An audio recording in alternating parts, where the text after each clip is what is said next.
لأ دي مش بقلاوة، دي أحلى من البقلاوة.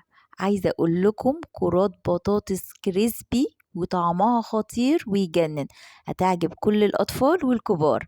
عندنا بطاطس كده قشرناها، وهاتيها بقى كده اقسميها نصين وقطعيها مكعبات، اعملي بقى منها كمية كتير علشان هيطلبوها منك تاني.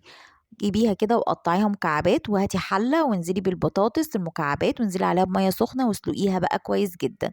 هنصفيها من المية، وبدأت ان انا اهرسها هرس ناعم كأني بعمل بطاطس بيوريه.